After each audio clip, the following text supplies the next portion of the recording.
สียงคลื่นธรรมบอกหลักธรรมให้คลายความเหงาฟังเสียงธรรมะเบาเบาบอกเล่าถึงคนบ้านไกลสื่อธรรมะบอกลดละละวางด้วยใจสื่อไปถึงสวงในเข้าใจหลักธรรมหลักดีพลิ้วเพลงธรรมถูกสัมพันธ์จิตใจร่าเริงฟังสาระธรรมะบันเทิงรื่นเริงในชีวิตยามวันว่างเดินทางไปเยี่ยมสถานีนัดพบกันน้องพี่วันนี้วันดีวันเสาร์สวดมนต์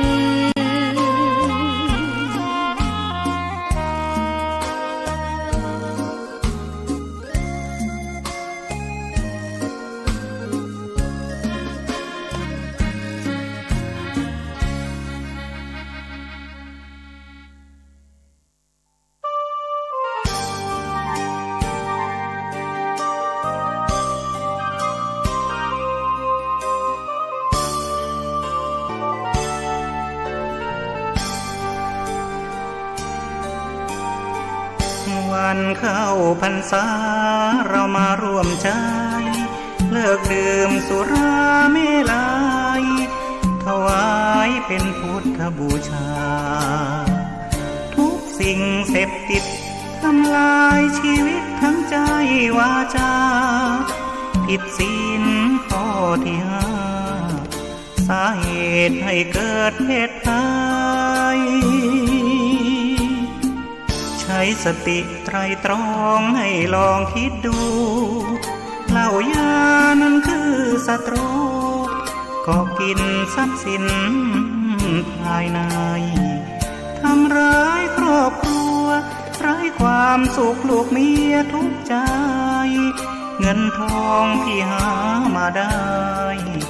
สลายไปกับน้ำเมาตั้งจิตอธิษฐานสาบานไว้ว่าวันเข้าพรรษาเลิกราแล้วเล่าเข้าวัดทำบุญกันเถิดพวกเราให้พระขัดเกลากิเลสเบาบางหลวงพ่อเจ้าคุณท่านคอยห่วงใยอยากเห็นครอบครัวสดใสปลอดภัยในทุกทางเลิกเมาแล้วขับไม่ถูกจับปรับให้เสียสตางค์อย่าปล่อยตัวเข้าเกี่ยวว่างเสริมสร้างชีวิตครอบครัว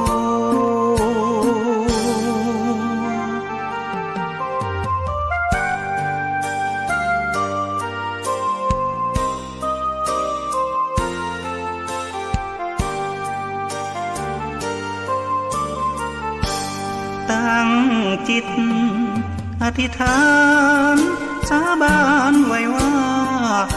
วันเข้าพรรษาเลิกราแล้วเล่าเข้า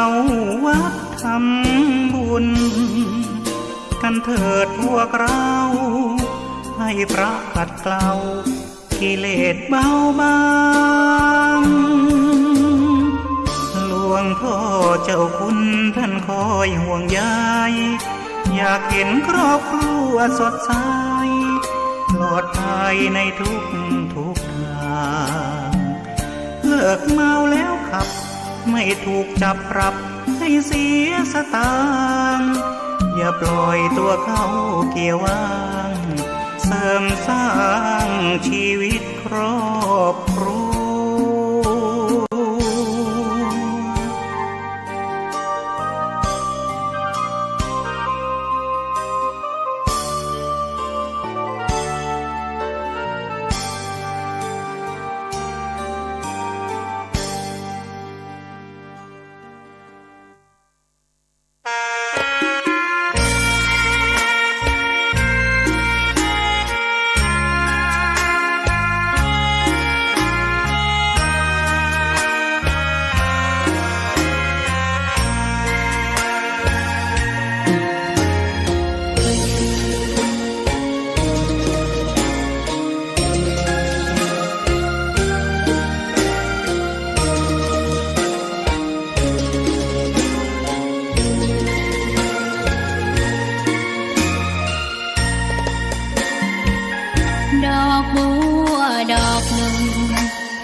บูชา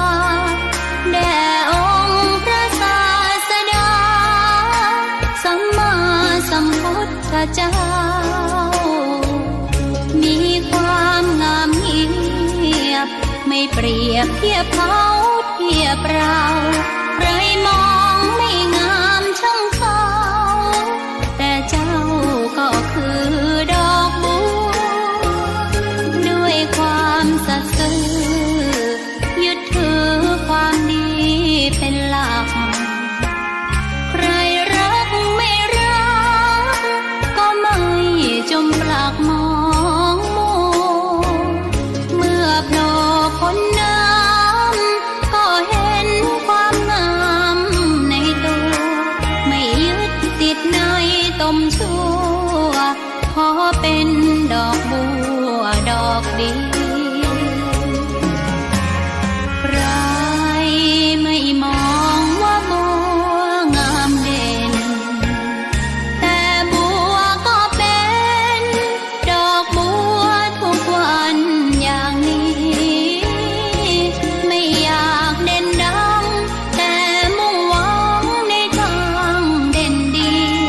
เกิดมาเพื่อสร้างบารมีถวายชีพนี้บูชาดอกบัวดอกน้อยเฝ้าคอยคนที่ใจบุญมาโอ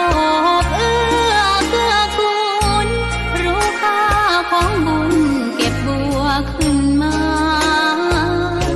เพื่อสร้างความดีและเสริมบารมีดังว่าใช้ดอกบัวนี้บูชาพระสัมมาสัมพุทธองค์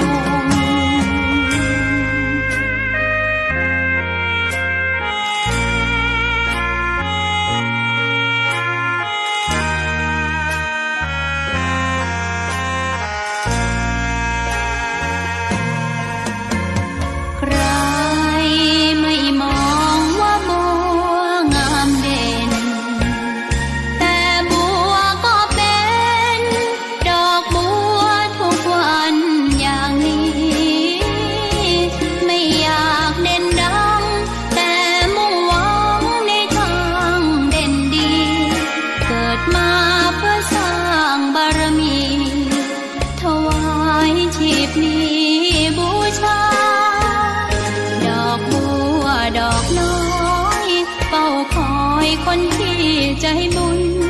มาโอบเอื้อเกื้อกูลรู้ค่าของบุญเก็บบัวขึ้นมาเพื่อสร้างความดีและเสริมบารมีดังว่าใช้ดอกบัวนี้บูชาพระสัมมาสัมพุทธ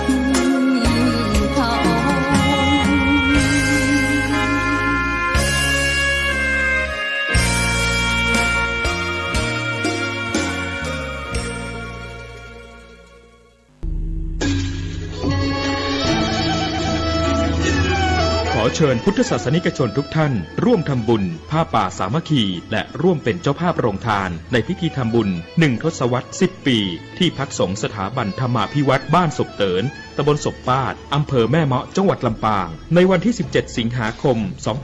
2565 เวลา 9 นาฬิกาถึง 15 นาฬิกา 30 นาทีบุญใหญ่ 10 ปีมีครั้งเดียวท่านสามารถร่วมทำบุญและเป็นเจ้าภาพโรงทานผ่านบัญชีธนาคารกรุงไทยสาขาประตูชัยชื่อบัญชีที่พักสงฆ์ธรรมาภิวัตรเลขบัญชี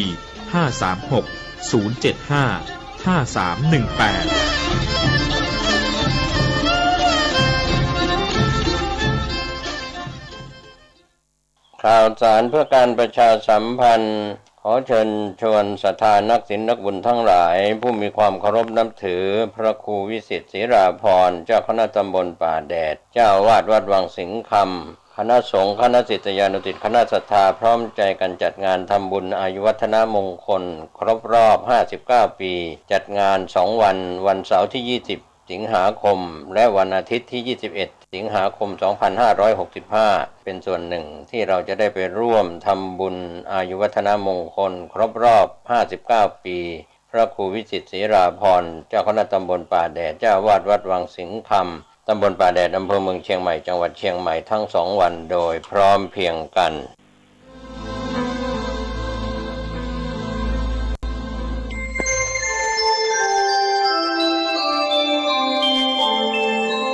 ขณะนี้ท่านกำลังฟังสถานีวิทยุกระจายเสียงพระพุทธศาสนา FM 104.5 เมกะเฮิรตซ์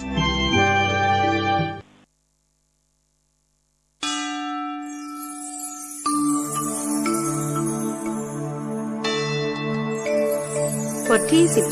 13โยมนินทาพระ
ที่ได้ยินได้ฟัง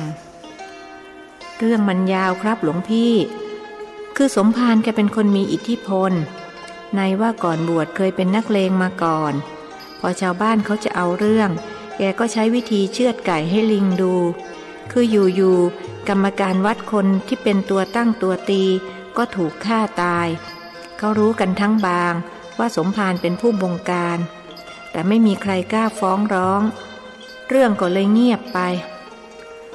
แบบนี้ก็แย่นะสิ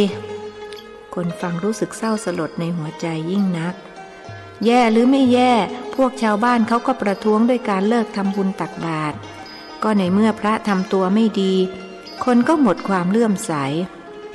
อาตมาว่าทำอย่างนั้นก็ไม่ถูกการที่เราเห็นพระไม่ดีเพียงบางส่วนแล้วจะมาเหมาเอาว่าพระเป็นอย่างนั้นทั้งหมดมันก็ไม่ยุติธรรมกับพระ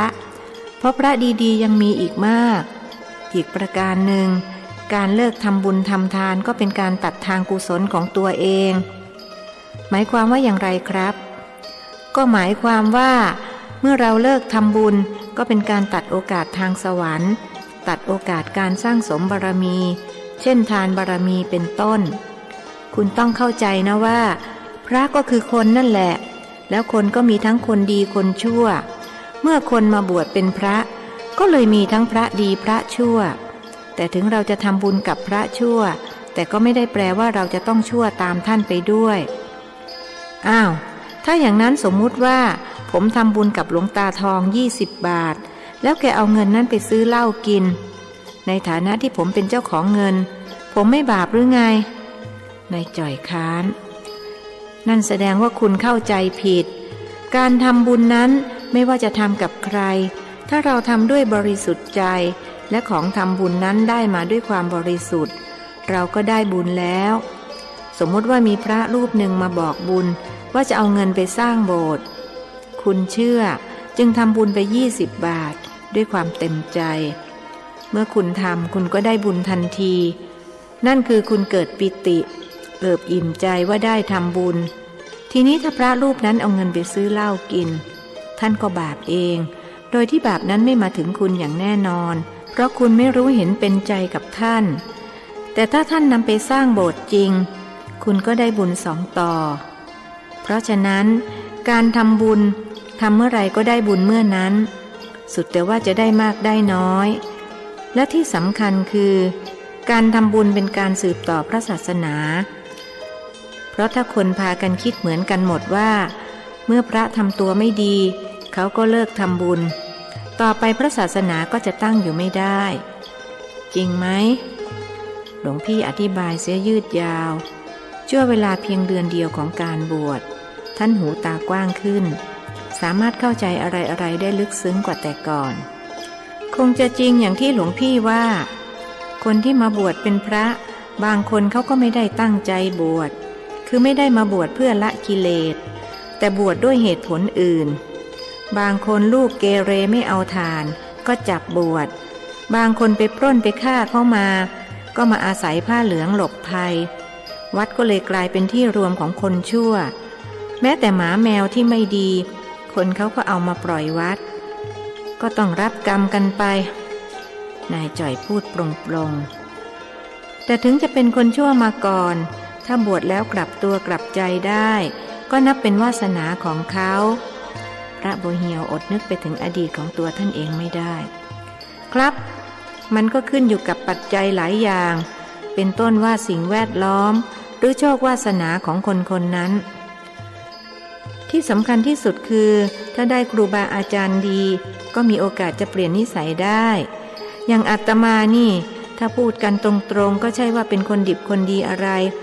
แต่มาได้ครูดีที่วัดนี้หลวงพ่อท่านเคร่งครัดมากพระรูปใดทำตัวไม่ดีท่านก็นิมนต์ไปอยู่วัดอื่นหลวงพี่บอกว่าเพิ่งบวชได้เดือนเดียวแสดงว่าหลวงพี่บวชในพรรษาใช่ไหมครับโชคดีจังที่หลวงน้ายอมบวชให้ถ้าเป็นวัดอื่นเขาต้องรอให้ออกพรรษาเสียก่อนใช่ท่านพระครูท่านเมตตาอาตมามากทีเดียวท่านบอกว่าจะบวชในพรรษาหรือนอกพรรษาไม่สำคัญมันสำคัญอยู่ที่ว่าบวชแล้วตั้งใจปฏิบัติหรือเปล่าท่านบอกคนที่บวชหลายพรรษาแต่ไม่ปฏิบัติก็ยังสู้พวกมาเข้ากรรมฐานแค่7 วันไม่ได้ถึงว่าสิหลวงน้าถึงอยากให้ผมกับคู่มั่นอยู่เข้ากรรมฐานฟังหลวงพี่พูดอย่างนี้แล้วผมก็สบายใจเวลาถูกคนอื่นค่อนแคะว่าเป็นคนดิบผมจะได้อธิบายให้เขาฟังได้เป็นยังไงคนดิบหลวงพี่ไม่เข้าใจคนดิบก็คือคนไม่ได้บวชได้เรียนไงครับอย่างผมความจริงก็บวชเนนมาตั้งหลายพรรษา แต่ไม่ได้บวชพระคนเขาก็เลยชอบมาเปรียบเปรยถากถางว่าเป็นคนดิบยังกับพวกคนสุขมันดีกันนักหลวงพี่รู้ไหมบางคนบวชกันทีก็ฆ่าวัวฆ่าหมูจัดงานเลี้ยงกันใหญ่โตร่ำสุรายาเมากันเปรอะไปหมดเผลอๆคนเป็นหน้าก็เอากับเขาด้วยตอนนั่งทำขวัญหน้าก็สับประงกเพราะความเมาบวชได้15 วันก็สึกออกมาแล้วแบบนี้จะว่าได้บุญหรือก็เปล่าไอ้ที่ฆ่าวัวฆ่าหมูก็ต้องไปตกนรกใช้กรรมอีกผู้พูดไม่ทันสังเกตว่าผู้ฟังหน้าถอดสีเมื่อได้ยินข้อความว่าไอ้ที่ฆ่าวัวฆ่าหมูก็ต้องไปตกนรกกันอีกตอนอาตมาบวชไม่ได้ฆ่าวัวฆ่าหมูอย่างที่คุณว่าหลวงพ่อท่านไม่ให้ทำอะไรยุ่งยากอย่างนั้นพระบัวเหี่ยวร้อนตัวหลวงน้าท่านเป็นคนตรงแล้วก็เจ้าระเบียบอย่างเวลามีงานบวชท่านก็ไม่อนุญาตให้แห่สิงโตหรือกลองยาวเพราะเสียงมันจะไปรบกวนคนที่เขากำลังปฏิบัติกรรมฐานท่านบอกว่าการทำอย่างนั้นไม่ได้บุญ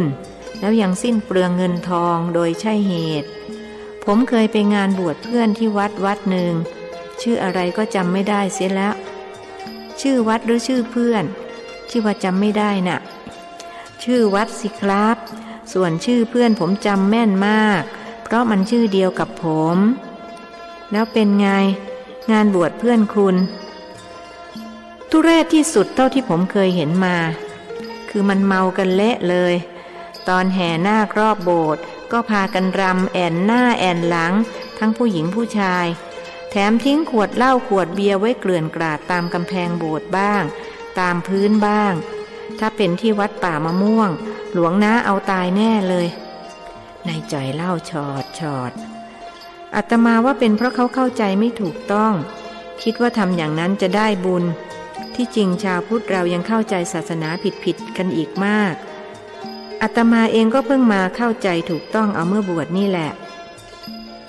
ผมว่าเขาทำตามประเพณีมากกว่าคือทำตามกันมาจนกลายเป็นประเพณีหลวงพี่เห็นด้วยไหมครับว่าประเพณีบางอย่างมันก็ไม่ถูกต้องและการทำตามประเพณีก็ใช่ว่าจะถูกต้องเสมอไปอันนี้เห็นจะจริงอาตมาก็ไม่เห็นด้วยกับการกระทำหลายๆอย่างของชาวพุทธซึ่งเขาอ้างว่าทำตามประเพณีเป็นต้นว่าไปทำบุญแต่ดื่มเหล้าอย่างงานผ้าป่างานกฐินซึ่งเป็นงานบุญก็พากันดื่มเสียเมาแอเมื่อเมาก็ขาดสติแล้วมันจะไปได้บุญยังไงก่อนถวายผ้าป่าถวายกฐินพระท่านก็ให้รับศีลก็รับกันไปงั้นพอออกจากวัดก็ร่ำสุรากันโดยไม่เกรงใจศีลที่รับจากพระมาหยกอย่างนี้อาตมาว่าขาดทุนนะโบราณท่านถึงสอนไว้ว่าการทำบาปแลกบุญ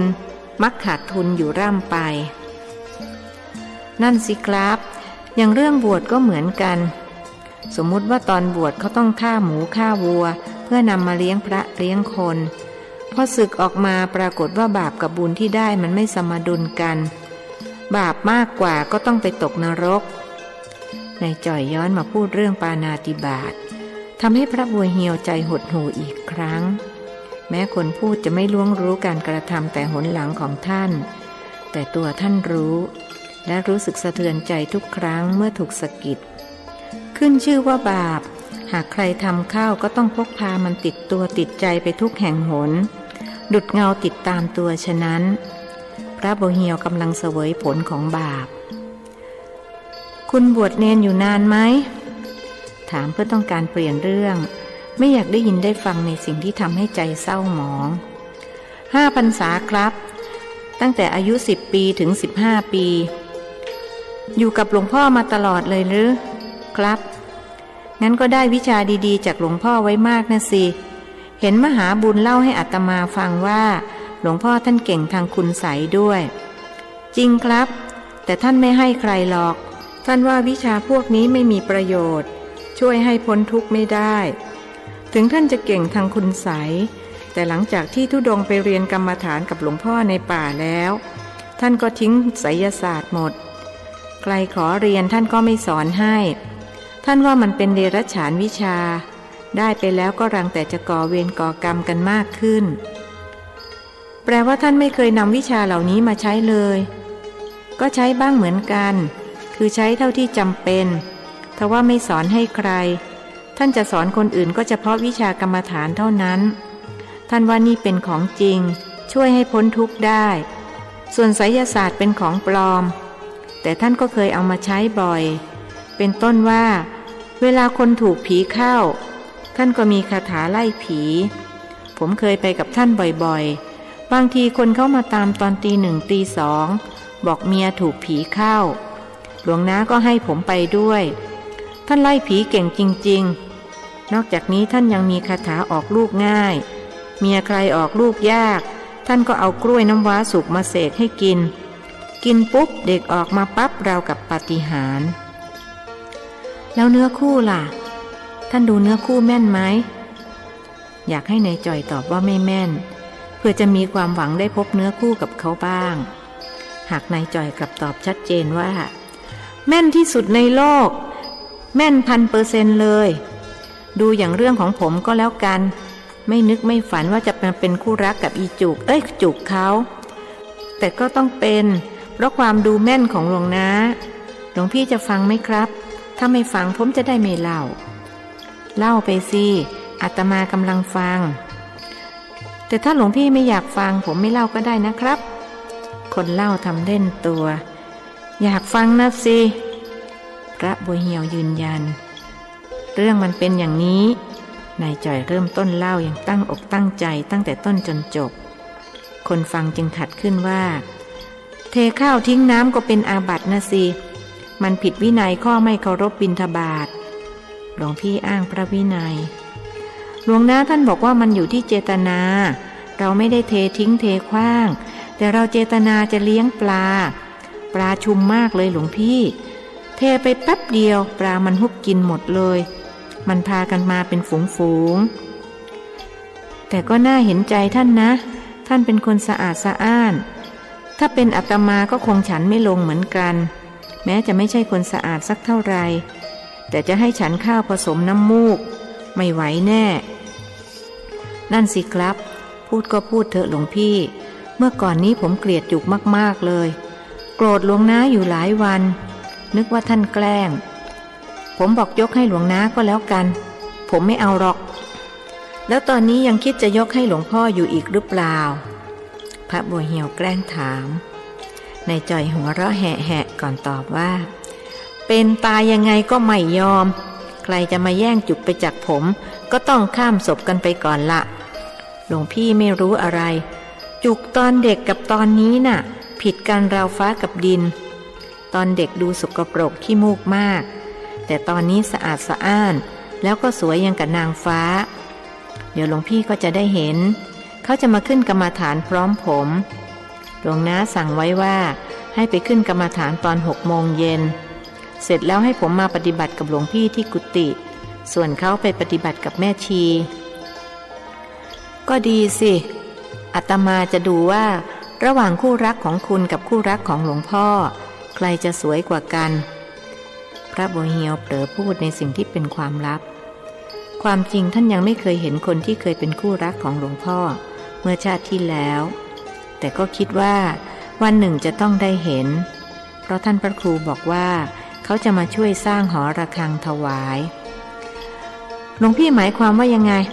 หลวงน้าน่าหรือมีคู่รักไม่น่าเป็นไปได้ผมอยู่กับท่านมา5 ปียังไม่เคยได้ยินข่าวหรือว่าท่านเพิ่งมามีเอาตอนหลังนายจ่อยซักอาตมาเผลอไปคุณอย่าไปถามท่านนะไม่งั้นผมตายแน่ๆก็ได้แต่หลวงพี่ต้องเล่าให้ผมฟังอาตมารับปากกับท่านแล้วว่าจะไม่เล่าให้ใครฟังอย่าให้ต้องเสียคำพูดเลยนะพระบัวเหี่ยววิงวอนงั้นหลวงพี่ก็เลือกเอาก็แล้วกันว่าจะให้ผมไปถามหลวงน้าหรือว่าจะเล่าให้ผมฟังคนถือไพ่เหนือกว่ายื่นข้อเสนอนี่อาตมาไม่มีทางเลือกอื่นเลยหรือไงหลวงพี่ถามเชิงต่อรองไม่มีครับนายจ่อยตอบเสียงหนักแน่นพระบัวเหี่ยวยกมือทั้งสองประนมไว้วางอกแล้วพูดด้วยเสียงที่นายจ่อยได้ยินชัดเจนว่าหลวงพ่อครับ ผมขออภัยที่ต้องผิดสัญญาขอให้บาปกรรมในครั้งนี้จงตกอยู่ที่นายจ่อยแต่เพียงผู้เดียวอ้าวไงเป็นอย่างนั้นล่ะหลวงพี่นายจ่อยโวยวายก็อาตมาบอกแล้วว่ามันเป็นความลับในเมื่อคุณอยากรู้ก็ต้องรับเอาบาปไปด้วยอยากมาคาดคั้นอาตมาทำไมหลวงพี่นะหลวงพี่บอกตรงๆว่าในชีวิตผมยังไม่เคยเห็นใครฉลาดเท่าหลวงน้าเพิ่งมาเจอหลวงพี่นี่แหละที่แม้จะฉลาดน้อยกว่าหลวงน้านิดนึงแต่ก็ต้องนับว่าเป็นคนฉลาดอย่างหาตัวจับยากพระโบเฮียวฟังแล้วก็ไม่กล้าดีใจเพราะไม่รู้ว่านายจ่อยพูดติหรือชมท่านกันแน่ครั้นจะถามออกไปตรงๆก็เกรงจะเสียเหลี่ยมจึงนั่งเฉยอยู่นิมนต์เล่าได้แล้วครับนายจ่อยเตือนไม่เล่าแล้วอาตมาไม่อยากให้คุณบาปหลวงพี่เปลี่ยนใจไม่เล่างั้นผมไปถามหลวงน้าก็ได้นายจ่อยขู่หากก็ไม่ได้ผลเพราะพระบัวเหี่ยวกลับยุส่งไปเลยรีบไปเร็วๆเดี๋ยวท่านขึ้นไปเขียนหนังสือแล้วจะต้องรอนานไปสินายจ่อยถึงกับอึ้งไม่นึกไม่คิดว่าท่านจะมาไม้นี้แต่สมองอันเฉียบไวก็สั่งปากว่าผมนึกออกแล้วที่หลวงพี่ไม่เล่าก็เพราะมันเป็นเรื่องไม่จริงหลวงพี่ไม่กล้าเล่าเรื่องไม่จริงใช่ไหมที่แท้หลวงพี่ก็ไม่ได้รู้อะไรมากไปกว่าผมแต่แกล้งทำเป็นรู้คิดว่าคราวนี้คงจะทำให้อีกฝ่ายจนมุมได้หากก็ผิดหวังเมื่อหลวงพี่พูดว่าอาตมาจะดีใจถ้าคุณคิดอย่างนั้นจริงๆว่าแต่ว่าคุณอยู่กับหลวงพ่อมานานเคยเห็นผู้หญิงสวยๆมาหาท่านบ้างไหมท่านหมายถึงสตรีที่ท่านพระครูเคยเล่าให้ฟังแต่นายจ่อยไม่เคยรู้เรื่องมาก่อนจึงตอบไปตามที่ตนมีประสบการณ์ว่าหลายคนเชียวแหละหลวงพี่ทั้งสาวแก่แม่ไม้ตั้งแต่สวยหยาดเยิ้มไปจนถึงผีหลงหลุมเป็นยังไงที่ว่าผีหลงหลุมน่ะคนฟังไม่เข้าใจอ้าวก็ขี้เหร่เหมือนกับผีหลงหลุมนะสิแต่เชื่อไหมหลวงน้าท่านไม่สนใครสักคนบางทีท่านก็ว่าให้ด้วยซ้ำอย่างคนหนึ่งเป็นด็อกเตอร์สวยด้วย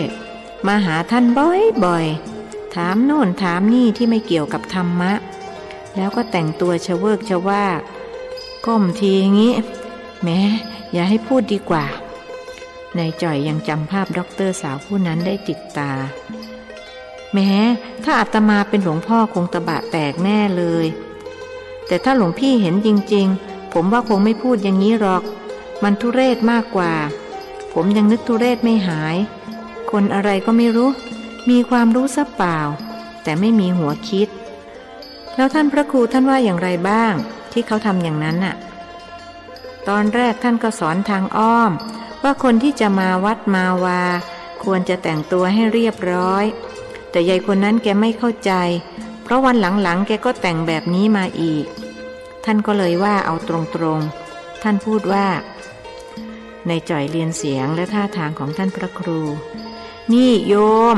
อาตมารู้นะว่าโยมคิดยังไงกับอาตมา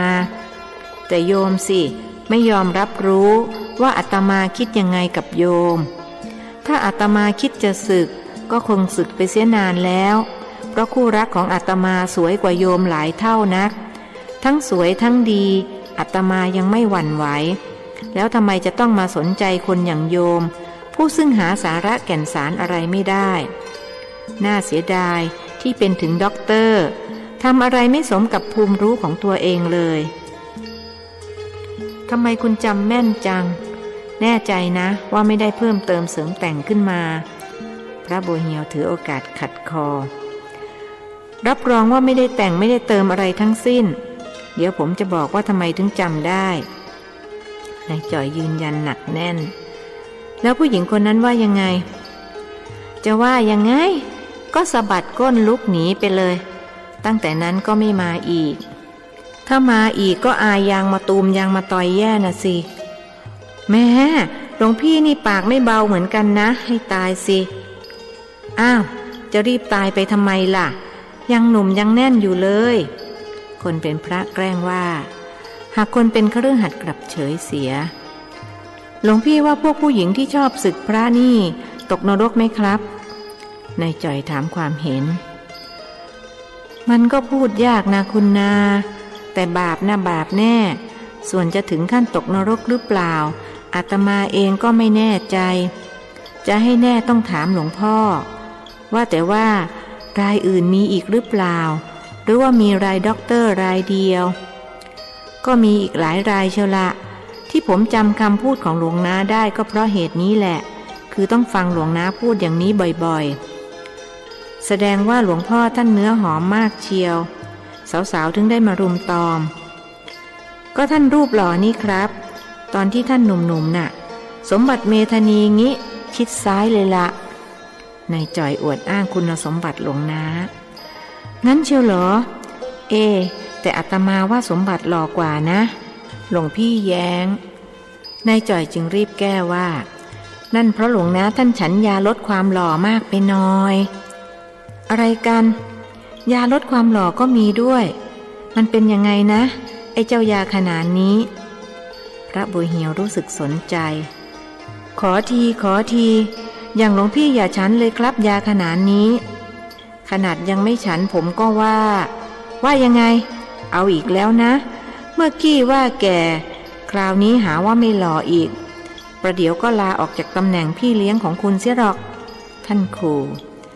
ใจเย็นๆนะหลวงพี่ผมพูดเล่นก็เอาเป็นจริงเป็นจังไปได้ถ้าอย่างหลวงพี่ยังไม่เรียกว่ารูปหล่อแล้วใครจะมาหล่อคุณก็พูดไปเรื่อยระวังบาปจะกินหัวเอานะคุณนาหลวงพี่เตือนว่าแต่ว่าหลวงพ่อท่านฉันยาลดความหล่อจริงๆหรือพระบุญเหียวยังติดใจเรื่องยาจะจริงหรือไม่จริงอันนั้นผมไม่รู้แต่ท่านเคยปรารภกับผมบ่อยๆว่านายจ่อยทำเรียนเสียงท่านพระครูจ่อยเอ้ยหลวงนาเห็นจะต้องฉันยาลดความหล่อเสียแล้วละไม่งั้นก็ต้องสู้รบตบมือกับพวกมารพรหมจรรย์อยู่บ่อยๆความหล่อนี่มันเป็นมารพรหมจรรย์พอๆกับความสวยนั่นแหละทำไมท่านพูดอย่างนั้นล่ะอ้าวหลวงพี่ไม่เข้าใจ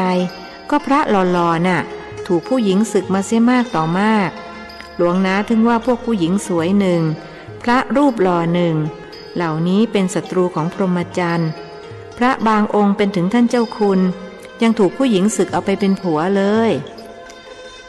อย่างอาตมานี่จะมีใครศึกบ้างไหมพระหนุ่มยังหวังว่าจะมีโอกาสออกไปใช้ชีวิตคู่เมินเสียเถอะชาตินี้ไม่มีหวังนายจ่อยเกือบจะโพร่งออกไปอย่างนี้หากก็ยั้งปากไว้ทันจึงพูดเสียใหม่ว่าอยู่อย่างนี้แหละดีแล้วเรื่องอะไรจะต้องไปลบกับพวกมารหลวงนาท่านว่าสตรีเป็นศัตรูของพรหมจรรย์ผู้หญิงน่ะเป็นมารพรหมจรรย์อันดับหนึ่งแล้วมารอันดับสองล่ะอันดับสองได้แก่ลาภสักการะสองอย่างนี้ทำเอาพระเสียพระมานักต่อนักแล้วก็ในเมื่อผู้หญิงเป็นมารแล้วทำไมคุณถึงไปรักโยมจุกล่ะนั่นเขาเป็นผู้หญิงไม่ใช่หรือพระบัวเหี่ยวแกล้งยั่วหลวงนาสอนว่ามารไม่มีบารมีไม่เกิดผมอยากสร้างบารมีครับนายจ่อยตอบเสียงดังฟังชัด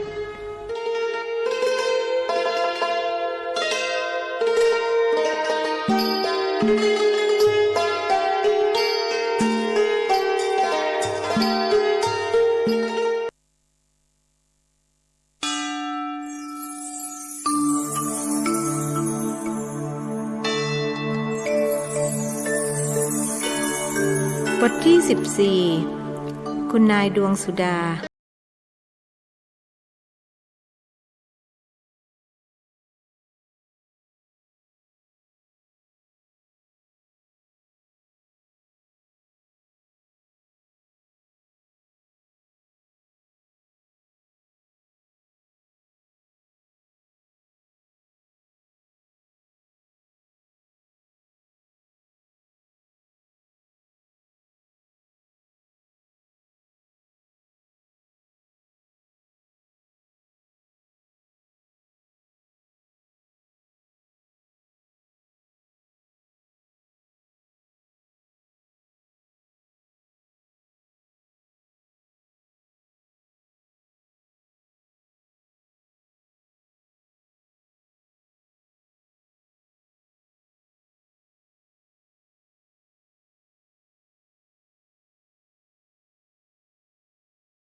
ฉันก็เลยมาขอหลวงพ่ออยู่วัดนี้พาเพื่อนชีมาด้วยอีก3 คนหลวงพ่อท่านให้พวกฉันอยู่บนศาลา2 ปีต่อมาท่านจึงสร้างสำนักชีให้ก็ค่อยเป็นสัดเป็นส่วนหน่อยตอนนี้มีแม่ชีอยู่ราวๆสัก10 คนแม่ชีชี้แจงแล้วเป็นไงพระวัดนี้ดีหมดทุกรูปไหมนายจ่อยตั้งใจจับผิดพระวัดนี้โดยเฉพาะองค์ที่ชื่อบัวเหี่ยวถ้าหลวงพ่อแล้วก็ดีไม่มีที่ติแต่รูปอื่นๆฉันไม่รับประกันแม่ชีแบ่งรับแบ่งสู้โยมอาตมาก็ไม่เคยทำเสียหายอะไรนะโยมพระบัวเหี่ยวร้อนตัวก็ดีแล้วนี่คะจะได้อยู่ไปนานๆขืนทำเสียหายมีหวังถูกสั่งย้ายวัดแม่ชีพูดตรงไปตรงมาพระใหม่เลยนิ่งท่านพระครูลงมาเวลา 18 นาฬิกาตรงทุกคนที่นั่งณที่นั้นต่างพากันทำความเคารพยังมิทันที่ท่านจะได้พูดจาทักทายผู้ใดอาคันตุกะ3 คนเป็นสตรี2 บุรุษ1ก็พากันคลานเข้ามาท่าทางของคนอายุน้อยที่สุดนั้นดูตุ้มตะตุ้มตุ้ยเนื่องจากเจ้าตัวน้ำหนักมากหล่อนกราบท่านพระครู3 ครั้งแล้วบอกบุรุษกับสตรีสูงอายุที่มาด้วยว่าเตี่ยจ้าแม่จ้านี่ท่านพระครูไงกราบท่านเสียสิบิดามารดาทำตามคำสั่งของบุตรสาวแล้วสตรีผู้นั้นจึงกล่าวขึ้นว่าหลวงพ่อจำหนูได้หรือเปล่าคะหล่อนแทนตัวเองว่าหนูทั้งที่อายุอานามแก่กว่าท่านพระครูถึง3 ปีจำได้สิคุณนายดวงสุดาท่านผู้ว่าไม่ได้มาด้วยหรอกหรือท่านถามถึงสามีของคุณนายซึ่งเป็นผู้ว่าราชการจังหวัดไม่ได้มาค่ะหนูมาจากท่าพระไปรับเตี่ยกับแม่มาเข้ากรรมฐานเตี่ยชื่อเสงค่ะคนเขาเรียกกันว่าเฒ่าแก่เสงส่วนแม่ชื่อกิมง้อหล่อนแนะนำดีจริงอุตส่าห์พาพ่อแม่มาสร้างกุศลลูกดีๆอย่างนี้หายากนะเฒ่าแก่นะท่านพูดกับเฒ่าแก่เสงฝ่ายนั้นยิ้มพลางพยักหน้ารับแล้วคุณนายจะให้พ่อแม่อยู่กี่วันล่ะท่านถาม7 วันค่ะหรือเตี่ยกับแม่ว่าไงหล่อนถามความเห็นจากบิดามารดาตามใจหรือจะให้เตี่ยอยู่กี่วันก็แล้วแต่ลือเฒ่าแก่เสงตอบเขาไม่เคยขัดใจบุตรสาวไม่ว่าหล่อนจะให้ทำอะไรเขาทำได้ทั้งนั้นก็มีลูกสาวอยู่คนเดียวอุตส่าห์ทนุถนอมมาตั้งแต่หัวเท่ากำปั้นแล้วหล่อนก็ไม่เคยทำให้พ่อแม่ต้องผิดหวังความรู้ก็จบถึงมหาวิทยาลัยฐานะก็เป็นถึงคุณนายผู้ว่าราชการจังหวัดและที่สำคัญที่สุดก็คือหล่อนมีหลานชายหัวแก้วหัวแหวนให้เขาถึง4 คนคนโตเรียนหมอใกล้จบแล้วงั้นก็ลองดูสัก7 วันก่อนถ้าชอบก็อยู่ต่อลูกสาวสรุปเมื่อไรคุณนายจะมาเข้าบ้างล่ะท่านพระครูถามคุณนายดวงสุดามาที่วัดนี้บ่อยมาทำบุญบ้างฟังเทศบ้างแต่ยังไม่เคยเข้ากรรมฐานหนูยังไม่ว่างเลยค่ะหลวงพ่อเดี๋ยวก็ต้องเตรียมจัดงานหาเงินช่วยกาชาติเอาไว้ให้คุณเอี่ยมปลดเกษียณแล้วค่อยพากันมาเข้าหล่อนหมายถึงสามีซึ่งเป็นผู้ว่าราชการจังหวัดอาตมาว่ามันจะไม่เป็นอย่างนั้นนะสิ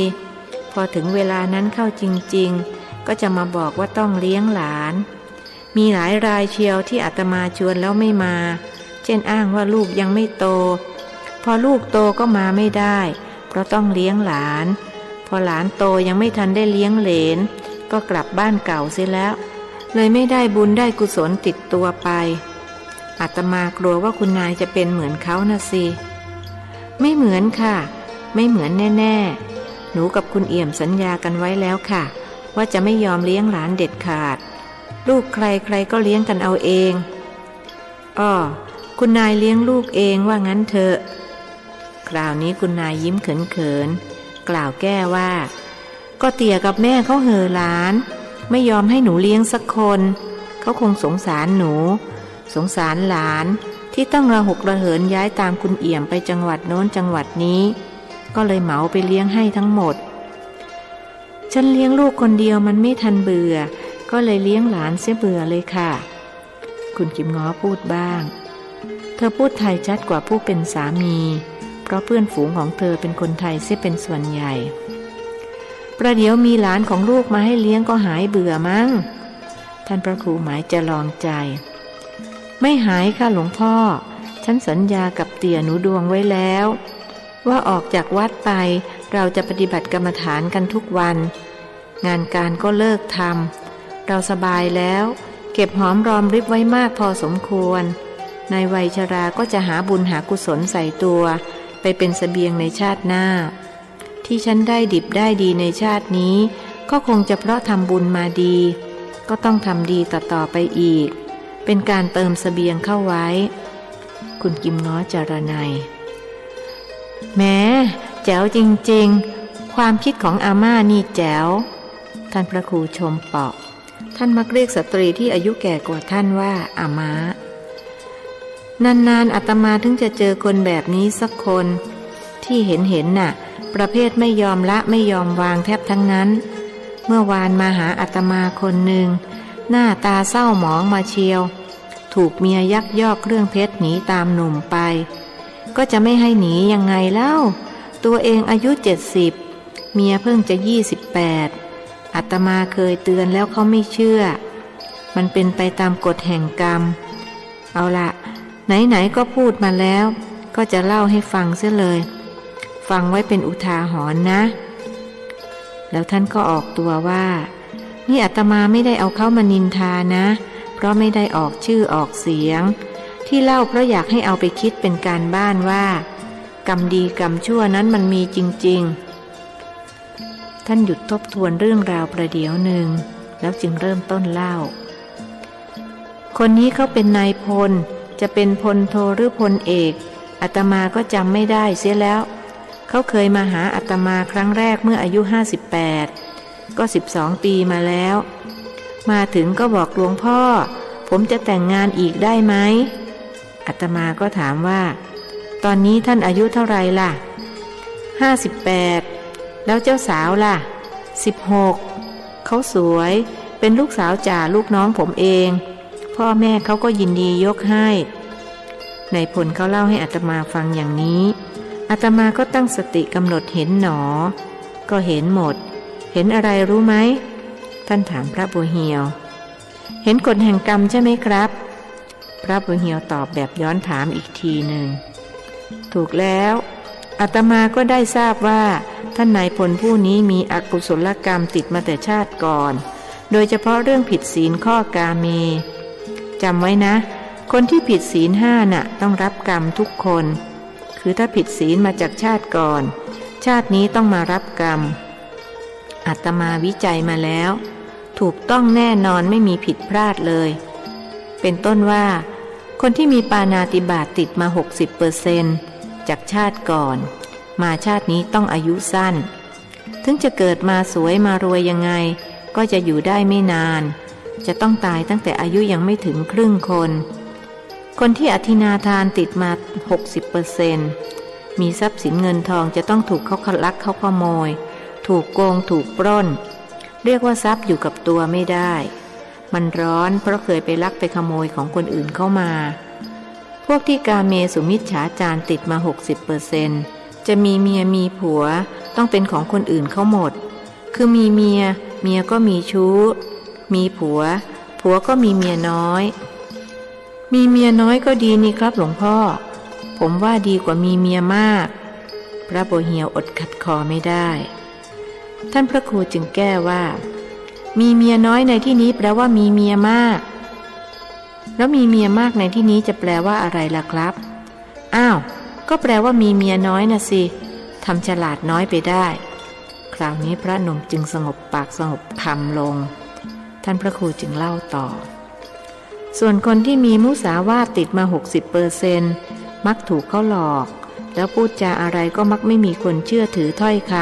ำสำหรับข้อสุดท้ายอันนี้สำคัญมากเพราะกรรมมันตกทอดไปถึงลูกคือคนที่ผิดศีลข้อ5ถ้าติดมา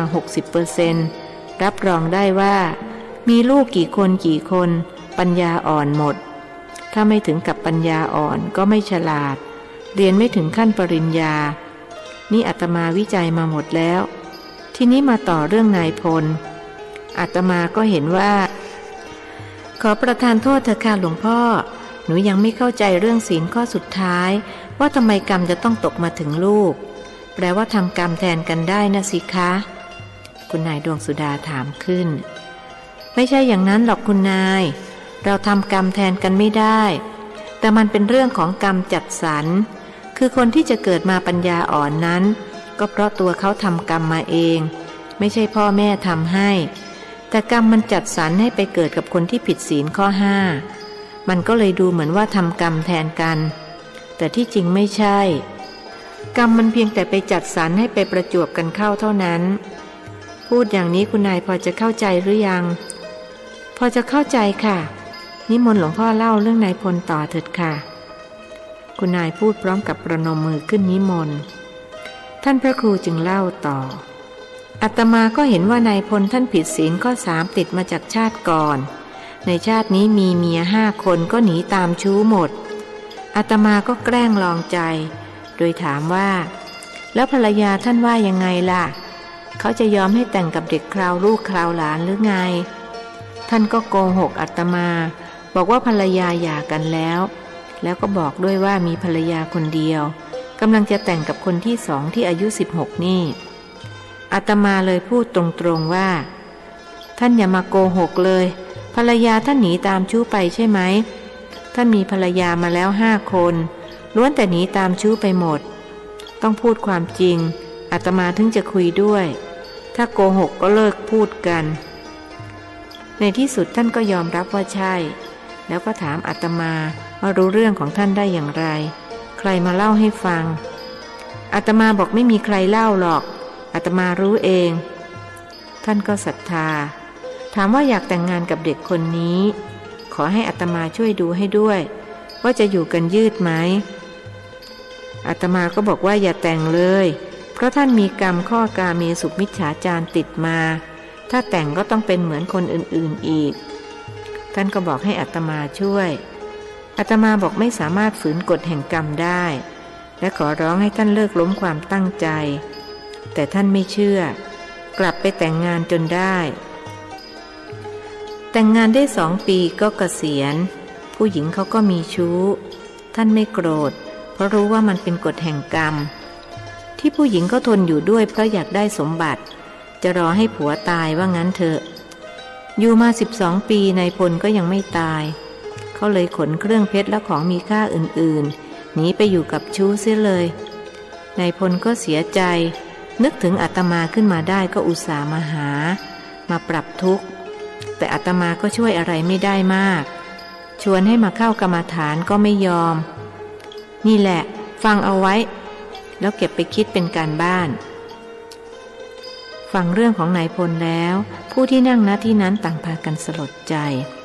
ขณะเดียวกันก็คิดว่าพวกตนโชคดีที่มีโอกาสมาเข้ากรรมฐานแล้วนี่คุณนายจะกลับเลยหรือว่าจะค้างวัดสักคืน2 คืนท่านพระครูถามคุณนายดวงสุดากลับเลยค่ะคนขับรถเขารออยู่เดี๋ยวจะให้เขาขนเสื้อผ้าของเตี่ยกับแม่มาให้หลวงพ่อจะให้พักที่ไหนคะโยมผู้หญิงให้พักกับแม่ชีส่วนโยมผู้ชายให้พักกุฏิพระบัวเหียวคุณนายไม่ต้องห่วงอาตมาจะจัดการให้เรียบร้อยเมื่อกี้หลวงพ่อเรียกพ่อแม่ของคุณนายว่าเฒ่าแก่กับอาม้าไหนมาเปลี่ยนเป็นโยมผู้หญิงโยมผู้ชายเสียละครับพระบัวเหียวคิดจะถามท่านพระครูอย่างนี้หากก็เกรงว่าจะถูกท่านย้อนให้ต้องอับอายขายหน้าจึงเพียงแต่คิดเท่านั้นคุณนายดวงสุดาหยิบซองสีขาวออกมาจากกระเป๋าถือเพื่อถวายแด่ท่านพระครูหนูขอถวายปัจจัยเป็นค่าอาหารเลี้ยงพระเนนและผู้มาเข้ากรรมฐานค่ะท่านพระครูยื่นผ้ากราบออกไปรับประเคนคุณนายประเคนเสร็จจึงกราบ3 ครั้งพร้อมกล่าวลาก่อนลุกออกไปได้หันไปพูดกับบิดามารดาว่าหนูไปแล้วนะขอให้เตี่ยกับแม่ตั้งอกตั้งใจปฏิบัติอย่าเกเรล่ะแล้วก็อย่าลืมแผ่เมตตาอุทิศส่วนกุศลไปให้หนูด้วยพระบัวเหียวรู้สึกว่าคุณนายสอนพ่อแม่ราวกับสอนลูก เลยชักสงสัยว่าใครเป็นพ่อเป็นแม่ใครเป็นลูกกันแน่คุณนายลุกออกไปได้สักประเดี๋ยวคนขับรถก็นำกระเป๋าเสื้อผ้า2 ใบมาส่งให้เฒ่าแก่เสงกับภรรยาแล้วจึงกลับออกไปท่านพระครูให้2 สามีภรรยาขึ้นกรรมฐานพร้อมกับนายจ่อยและคู่มั่นโดยมีแม่ชีเจียนเป็นผู้กล่าวนำให้คนทั้ง4กล่าวตามขึ้นกรรมฐานแล้วท่านพระครูจึงแนะแนวทางแก่คนทั้ง4ว่าก่อนที่จะเริ่มต้นปฏิบัติ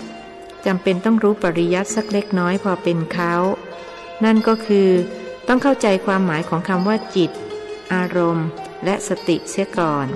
เพราะ3 คำนี้มีความสำคัญมากไหนพระโพเฮียวช่วยอธิบายหน่อยสิว่าจิตคืออะไร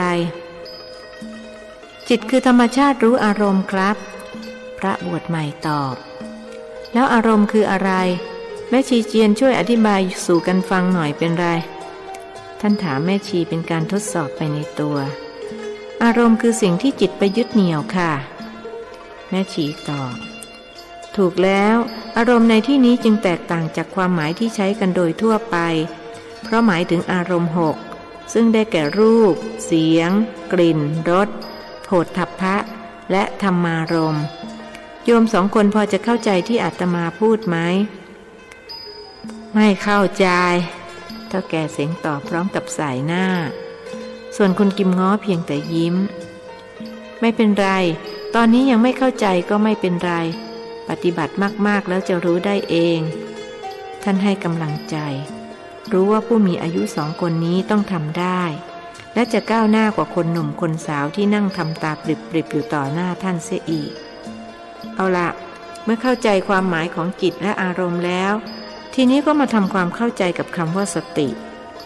สติแปลว่าความระลึกรู้สติทำหน้าที่ผูกจิตไว้กับอารมณ์ในพระสูตรให้ความหมายของสติว่าเป็นเครื่องผูกจิตทำไมถึงต้องผูกจิตไว้ละจ๊ะหลวงนานางสาวจุกถามนายจ่อยก็คิดจะถามเช่นกันพอดีคู่มั่นถามขึ้นก่อนการที่ต้องผูกจิตก็เพราะจิตมันไม่อยู่นิ่งมันซัดสายไปหาอารมณ์โน้นอารมณ์นี้อยู่ตลอดเวลาการจะฝึกจิตให้ตั้งมั่นอยู่กับอารมณ์เดียวจึงต้องเอาสติมาผูกมันไว้เหมือนเวลาเราจะฝึกวัวเราก็ต้องใช้เชือกผูกวัวไว้กับหลักให้มั่นเสียก่อนจึงจะฝึกได้สติจึงเปรียบเหมือนเชือกจิตก็คือวัวส่วนอารมณ์ก็คือหลักสติทำหน้าที่ผูกจิตไว้กับอารมณ์ก็เหมือนเชือกทำหน้าที่ผูกวัวไว้กับหลักทีนี้พอจะเข้าใจหรือยังเข้าใจครับหลวงนะเข้าใจแจ่มแจ๋วเลยคราวนี้คนเลี้ยงวัวรีบตอบโยม2 คนล่ะพอจะเข้าใจที่อาตมาพูดบ้างไหมท่านถามบิดามารดาของคุณนายดวงสุดาพอจะเข้าใจค่ะคุณกิมง้อตอบขณะที่เฒ่าแก่เสงพยักหน้าจากนั้นท่านเจ้าของกุฏิจึงขึ้นไปเขียนหนังสือต่อยังชั้นบนของกุฏิแม่ชีเจียนพานางสาวจุกและคุณกิมง้อกลับไปฝึกเดินจงกรมที่สำนักชีซึ่งอยู่ริมฝั่งแม่น้ำเจ้าพระยาด้านหลังวัดท่านพระครูเคยเล่าให้แม่ชีฟังว่าเมื่อ10 กว่าปีก่อนนี้ส่วนที่เรียกว่าหลังวัดเคยเป็นหน้าวัดมาก่อนเพราะการไปมาต้องอาศัยเรือมาขึ้นฝั่งที่หน้าวัดต่อเมื่อมีการตัดถนนสายเอเชียผ่านด้านหลังวัดผู้คนก็หันมาใช้ถนนแทนเรือหลังวัดจึงกลายเป็นหน้าวัดไปโดยปริยายพระบัวเหียวสอนเดินจงกรมให้นายจ่อยและเฒ่าแก่เสงที่กุฏิท่านพระครูนั่นเองเพราะกว้างขวางพอที่จะเดินได้ครั้งละหลายๆคนส่วนกุฏิที่ท่านอยู่นั้นมีเนื้อที่พอเดินได้เพียงคนเดียวคืนนี้ต้องนอนกันถึง3 คนก็คงจะอึดอัดอยู่สักหน่อยโชคยังดีที่เป็นหน้าหนาว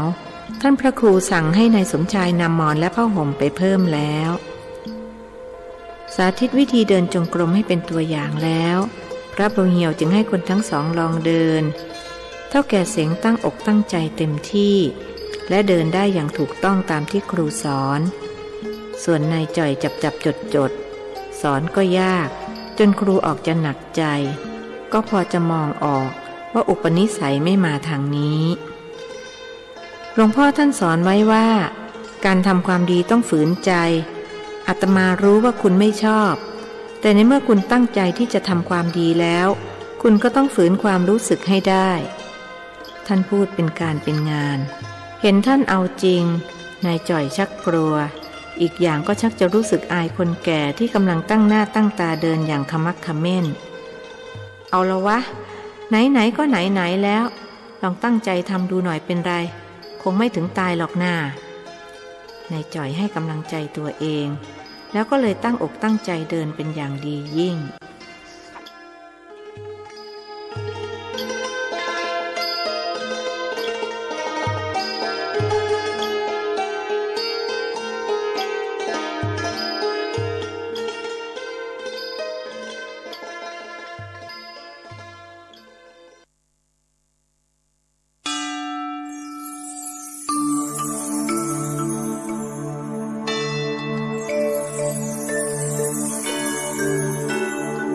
บทที่15อจินไตย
ไม่มองสิ่งทั้งหลายด้วยปัญญา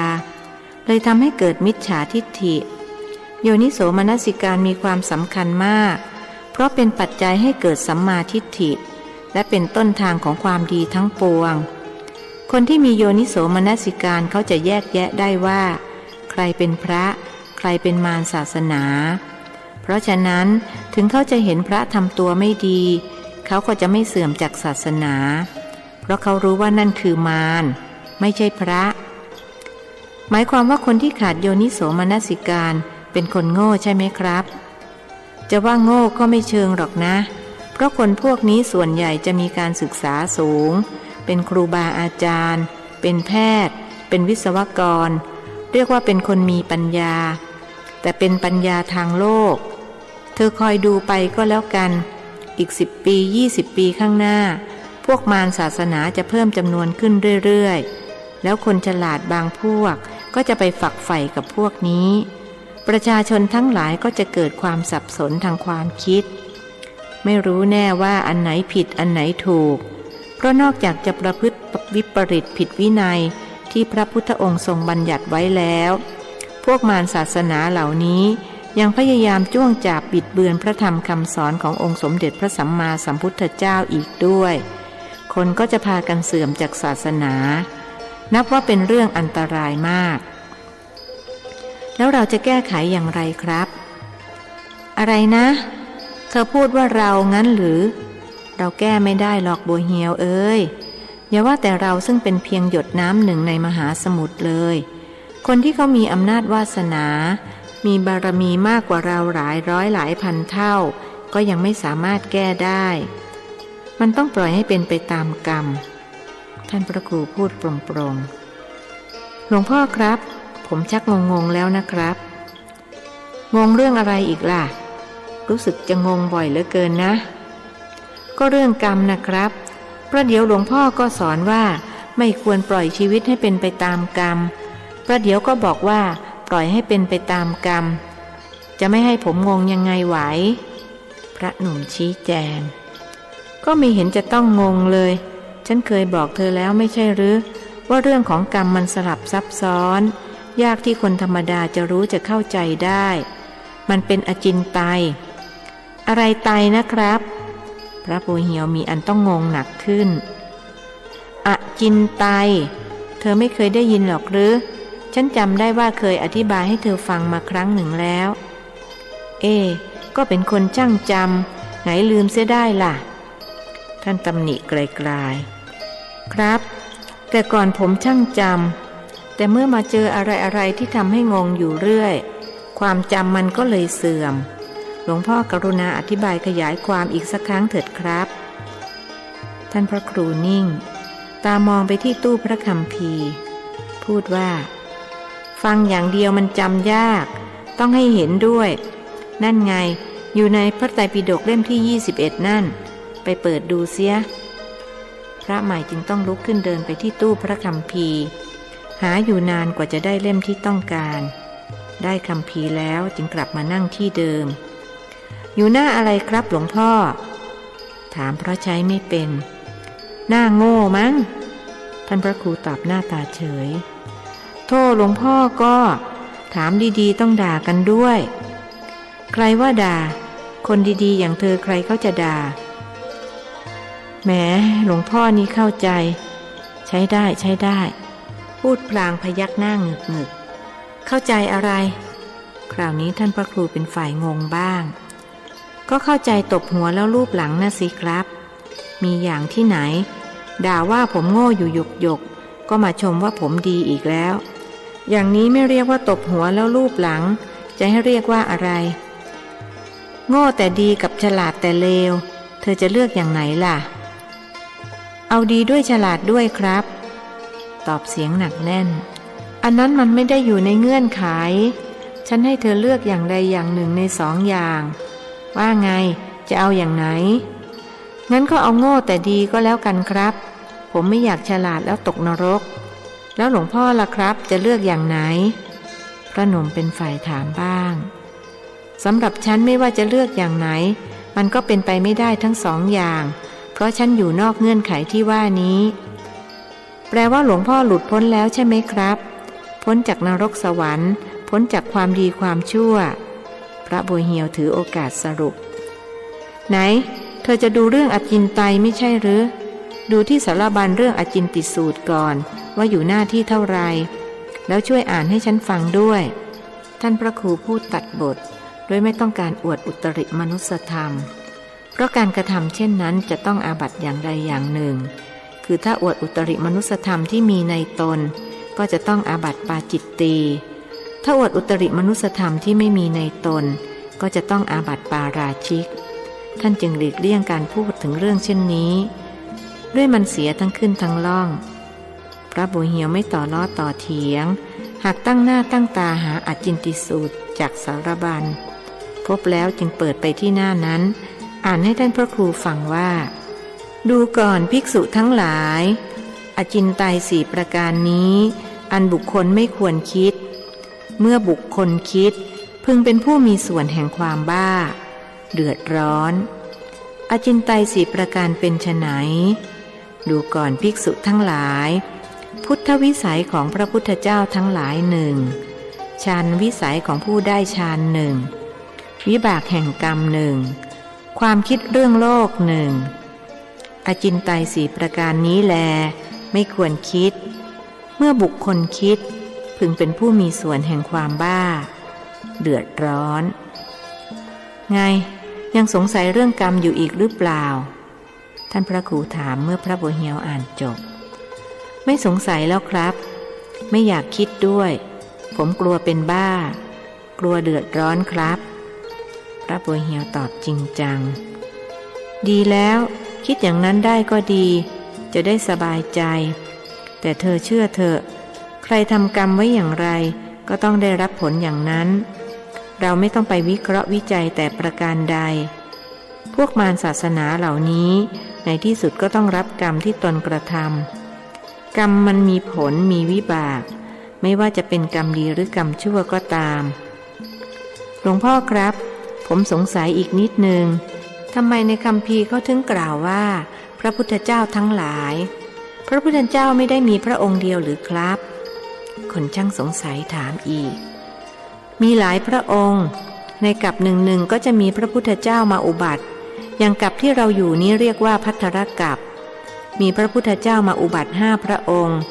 พระพุทธเจ้าของเราเป็นพระองค์ที่4ท่านพระครูอธิบายแล้วอีก4พระองค์มีพระนามว่าอะไรบ้างครับอันนี้ฉันก็ไม่ค่อยแน่ใจคือมันเป็นเรื่องเหลือวิสัยที่ฉันจะรู้ได้แต่เท่าที่ฉันรู้พระนามของพระพุทธเจ้าทั้ง5พระองค์ในภัทรกัปก็มีพระกกุสันทะพระโกนาคมพระกัสสปะพระโคดมส่วนองค์สุดท้ายคือพระเมตเตยะที่เรียกว่าพระศรีอานใช่ไหมครับนั่นแหละในคัมภีร์ของพระพุทธศาสนาฝ่ายมหายานเขาเชื่อว่าพระพุทธศาสนาคือศาสนาของพระสมณโคดมนั้นจะมีอายุ 5,000 ปี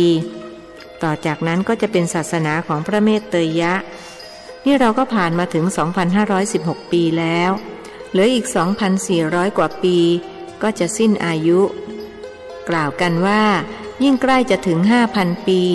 คนก็จะยิ่งเสื่อมจากศาสนาลงไปเรื่อยๆและพวกมารศาสนาก็จะทวีจำนวนมากขึ้นหลวงพ่อครับแล้วระยะเวลา1กัปนานแค่ไหนครับเขาว่าเป็นระยะเวลาที่ยาวนานมากท่านอุปมาว่าเปรียบเหมือนมีภูเขาศิลาแท่งทึบกว้างยาวสูงด้านละ1 โยชน์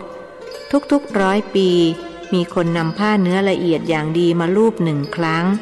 จนกว่าภูเขานั้นจะสึกหรอสิ้นไปแต่กัปหนึ่งก็ยังยาวนานกว่านั้นอีกช่างยาวนานจนดูเหมือนว่าไม่มีวันสิ้นสุดเลยนะครับถ้าอย่างนั้นการเวียนว่ายตายเกิดอยู่ชั่วกับชั่วกันก็เบื่อกันแย่สิครับนั่นสิฉันถึงได้พยายามที่จะตัดออกจากวัฏสงสารให้ได้ถึงเธอเองก็เหมือนกันวัฏสงสารนี่มันเริ่มต้นตั้งแต่เมื่อไรและจะไปสิ้นสุดลงเมื่อไรครับไม่มีใครรู้ว่ามันเริ่มตั้งแต่เมื่อไรแล้วมันก็ไม่มีวันที่จะสิ้นสุดลงได้ตราบใดที่สัตว์โลกยังทำกรรมกันอยู่แต่ถ้าสัตว์โลกหยุดทำกรรมเมื่อนั้นมันก็จะสิ้นสุดลงเป็นอย่างนั้นหรือเปล่าครับมันก็น่าจะเป็นอย่างนั้นแต่ในทางปฏิบัติมันเป็นไปไม่ได้ที่สัตว์โลกจะหยุดทำกรรม impossible ใ คราวนี้ท่านพระครูใช้ภาษาอังกฤษฮันแน่หลวงพ่อพูดภาษาปากีสก็เป็นด้วยพระลูกวัดล้อเลียนแล้วจึงถามต่อไปว่าพระจ้างฆ่าคนนี่ตกนรกไหมครับแล้วทำไมท่านถึงต้องทำอย่างนั้นเธอว่าตกหรือเปล่าล่ะอย่าลืมพระพุทธเจ้าทรงสอนไว้ว่าเราทำกรรมใดไว้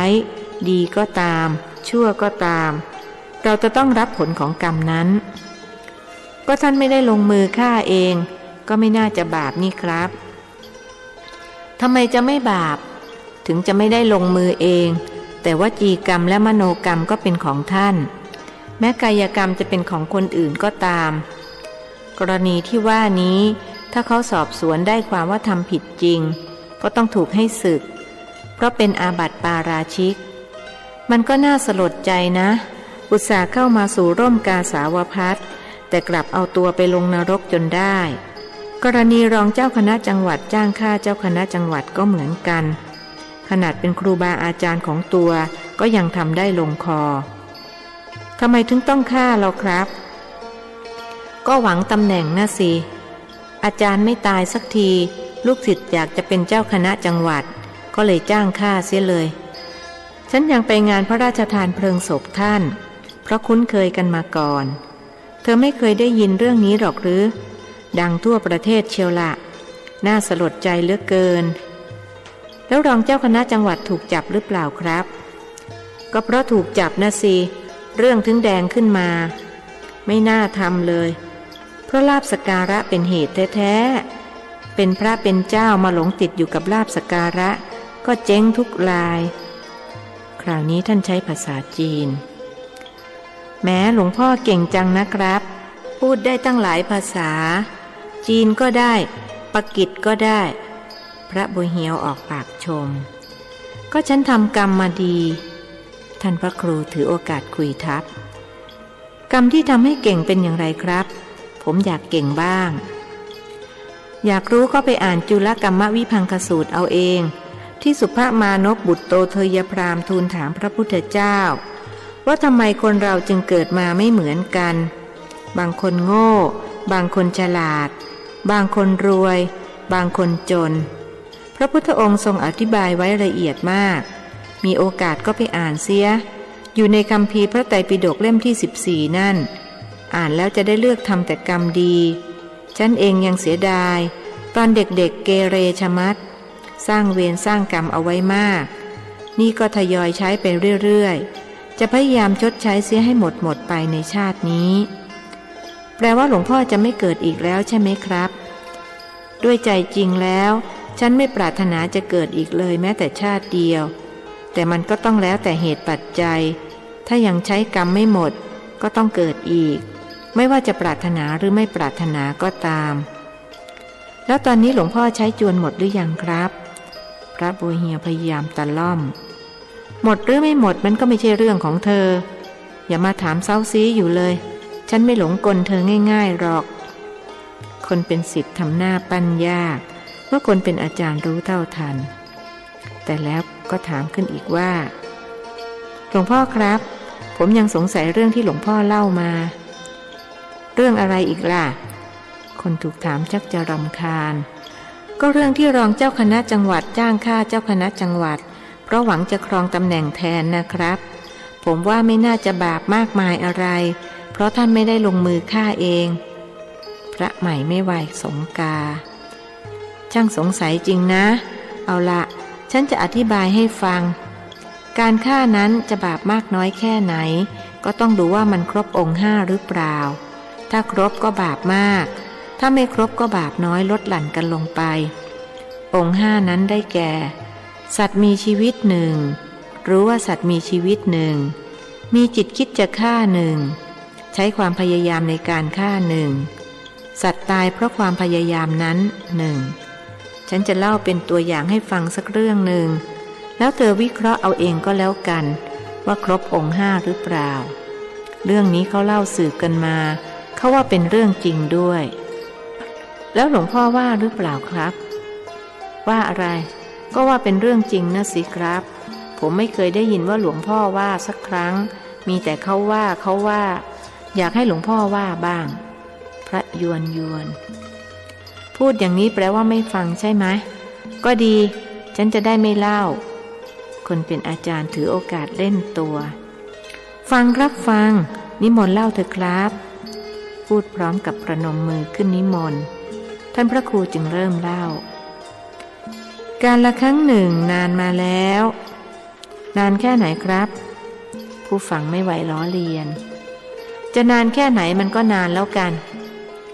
หลวงพ่อนี่ความจำดีจังนะครับเรื่องนานมาแล้วยังอุตส่าห์จำได้คราวนี้ท่านพระครูหมดความอดทนอย่างแท้จริงจึงยื่นคำขาดว่านี่บัวเหี้ยวถ้าเธอเหี้ยวอีกรับรองว่าฉันไม่เล่าแน่ครับผมไม่ขัดคอแล้วผมบัวเหี่ยวครับไม่ใช่บัวเหี้ยวนิมนต์เล่าเถิดครับท่านพระครูจึงเริ่มต้นใหม่ว่าการละครั้งหนึ่งนานมาแล้วมีหลวงตาองค์หนึ่งอาศัยอยู่ในวัดหนึ่งเช้าตรู่วันหนึ่งท่านก็เห็นเต่าใหญ่ตัวหนึ่งกำลังเดินต้วมเตี้ยมอยู่บนทางที่จะไปฐานหลวงตากำลังจะไปฐานเพื่อปลดทุกข์ครั้นเห็นเต่าทุกข์นั้นก็พลันหายเพราะความอยากฉันแกงเต่าก็เลยหันหลังเดินกลับไปที่กุฏิคว้าคัมภีร์ใบลานมานั่งเทศทำเสียงอ่อนเสียงหวานว่าเมื่อกี้ข้าไปฐานเห็นเต่าครานตัวมันออกใหญ่ๆเมื่อกี้ข้าไปฐานเห็นเต่าครานตัวมันออกใหญ่ๆเทศซ้ำๆอยู่อย่างนี้เพราะต้องการจะให้ลูกศิษย์ได้ยินข้างฝ่ายลูกศิษย์ก็นึกว่าหลวงตาเทศก็ไม่ได้ใส่ใจหลวงตาโมโหเลยตะโกนดังๆว่าเมื่อกี้ข้าไปฐานเห็นเต่าคลานตัวมันออกใหญ่ๆโว้ยคราวนี้มีโว้ยติดมาด้วยหลวงตาท่านโว้ยนะไม่ใช่พระครูเจริญโว้ยเดี๋ยวจะหาว่าฉันพูดไม่สุภาพท่านพระครูพูดออกตัวไว้ก่อนพระบัวเหียวเลยถือโอกาสสนองว่าผมยังไม่ได้ว่าหลวงพ่อสักหน่อยไม่เห็นจะต้องร้อนตัวไปเลยนิมนต์เล่าต่อเถิดครับกำลังสนุกพอหลวงตาโว้ยลูกศิษย์ก็เลยเข้าใจรู้ว่าอ้อนี่หลวงตาคงอยากจะฉันแกงเต่าจึงเดินไปทางที่จะไปยังส้วมพระก็เห็นเต่าตัวหนึ่งคลานต้วมเตี้ยมอยู่เลยจับเอามาวิธีแกงเต่าสมัยนั้นจะต้องต้มให้มันตายเสียก่อนลูกศิษย์ก็จัดแจงก่อไฟเอาหม้อข้าวใส่น้ำยกขึ้นตั้งไฟพอน้ำเดือดก็จับเต่าใส่ลงไปบังเอิญเต่าตัวมันใหญ่กว่าหม้อข้าวมันก็เลยร่วงลงมาลูกศิษย์ก็จับใส่ลงไปใหม่มันก็ร่วงลงมาอีกเป็น2 ครั้ง 3 ครั้งข้างฝ่ายหลวงตาจำเรืองดูอยู่เห็นท่าจะไม่ได้ฉันแกงเต่าเป็นแน่แท้ก็เลยหยิบคัมภีร์ใบลานขึ้นมาอีกเดี๋ยวก่อนเธอรู้จักหม้อต้มกลักไหมล่ะท่านถามคนฟังไม่รู้จักครับหม้อต้มกลักเป็นภาชนะรูปทรงกระบอกมีขนาดใหญ่กว่าหม้อข้าวเขาเอาไว้สำหรับย้อมจีวรเพราะสมัยนั้นยังไม่มีจีวรขายเหมือนอย่างสมัยนี้คนเล่าอธิบายครับแล้วอย่างไรต่อไปครับหลวงตาก็กางคัมภีร์ออกแล้วเทศด้วยเสียงอันดังว่าเมื่อกี้ข้าไปฐานเห็นเต่าครานตัวมันออกใหญ่ๆหม้อข้าวมันเล็กนักหม้อต้มกลักนั่นเป็นไรลูกศิษย์ก็จัดแจงไปหยิบหม้อต้มกลักมาเอาน้ำในหม้อข้าวเทใส่ยกขึ้นตั้งไฟแล้วจับเต่าใส่ลงไปในที่สุดหลวงตาก็ได้ฉันแกงเต่าสมใจก็เป็นอันจบเรื่องเอาล่ะทีนี้เธอวิเคราะห์มาสิว่าในองค์5ที่กล่าวมาข้างต้นหลวงตาถูกองค์ไหนบ้างครบองค์5เลยครับคราวนี้พระบัวเหียวตอบโดยไม่ต้องเสียเวลาคิดอ้าวก็ท่านไม่ได้ลงมือเองแล้วจะครบได้ยังไงท่านพระครูลองใจครบสิครับเพราะเต่าเป็นสัตว์มีชีวิตหลวงตาท่านก็รู้ว่ามันมีชีวิตแต่ก็ยังอยากจะกินมันก็แสดงว่ามีจิตคิดจะฆ่าใช้ความพยายามในการฆ่าก็ตรงที่เทศว่าหม้อข้าวมันเล็กนักหม้อต้มกลักนั่นเป็นไรแล้วเต่าก็ตายเพราะความพยายามนั้นอย่างนี้ไม่เรียกว่าครบองค์5หรือครับ แม้เธอนี่ฉลาดเสียจริงๆพระบัวเหียวหน้าบานเมื่อถูกชมแต่ก็หุบลงทันทีเมื่อท่านพระครูพูดต่ออีกว่าแต่นานๆจะฉลาดสักครั้งอย่างเรื่องเมื่อกี้น่าจะฉลาดก็ไม่ฉลาดเรื่องอะไรหรือครับก็เรื่องรองเจ้าคณะจังหวัดนั่นไงเธอคิดว่าไม่บาปหรือถึงท่านจะไม่ได้ลงมือเองแต่มันก็ครบองค์ห้าหรือว่าเธอไม่ครบพระหนุ่มครุ่นคิดอยู่ประเดี๋ยวหนึ่งแล้วก็ยิ้มแย่ๆพูดเสียงอ่อยๆว่าจริงครับผมไม่น่าโง่เลยนั่นสิหน้าเธอดูฉลาดออกท่านพระครูเริ่มรุกแต่พระบัวเหียวอยากจะรู้เรื่องอื่นๆอีกจึงไม่ยอมต่อกรอนด้วยหลวงพ่อครับอีกเรื่องหนึ่งที่ผมสงสัยก็คือศิษย์พูดยังไม่ทันจบอาจารย์ก็รีบโบกมือห้ามช้าก่อนวันนี้เราคุยกันมาพอสมควรแล้วฉันรู้ว่าเธอจะถามเรื่องอะไรเอาไว้ต่อวันหลังก็แล้วกันวันนี้หมดเวลาเธอกลับไปปฏิบัติที่กุฏิของเธอได้แล้วตั้งอกตั้งใจเข้าจะได้ใช้หนี้ให้หมดไปเสียประโยคหลังท่านทิ้งท้ายเอาไว้ให้คนฟังไปคิดเอง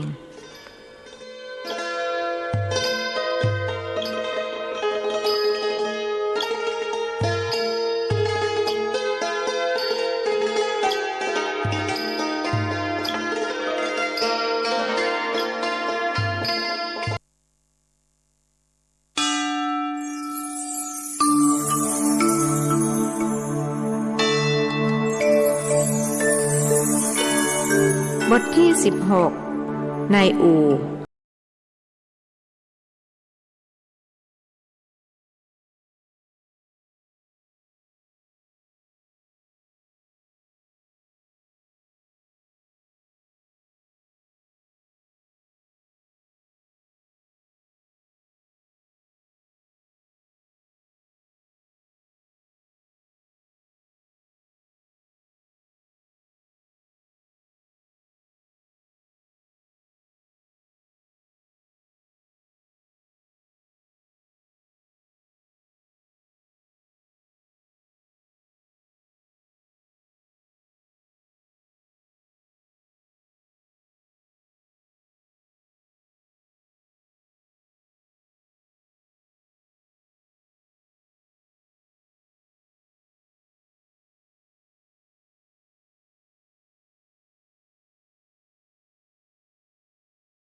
ไม่ยอมขับรถ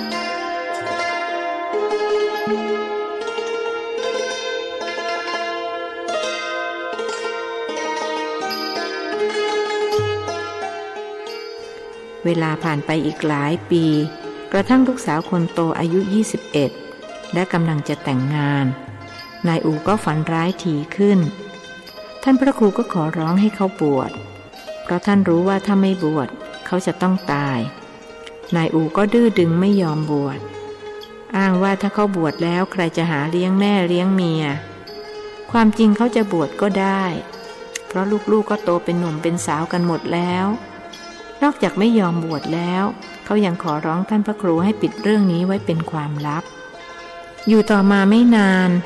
นายอู่ก็รถคว่ำคอหักตายจริงดังที่ฝันท่านพระครูรู้สึกเศร้าสลดใจทั้งที่รู้ว่ามันเป็นกรรมที่เขาสร้างเองทำเองเรื่องพอจะแก้ไขได้เขาก็ไม่ยอมแก้ไขจึงต้องจบชีวิตลงอย่างน่าอเนจอนาถเช่นนั้นหลวงพี่ครับหลวงพ่อให้มานิมนต์นายสมชายมาบอกพระบัวเหียวในบ่ายวันหนึ่งหลังจากที่ท่านปฏิบัติกรรมฐานเสร็จนิมนต์ให้ไปที่กุฏิหลวงพ่อหรือ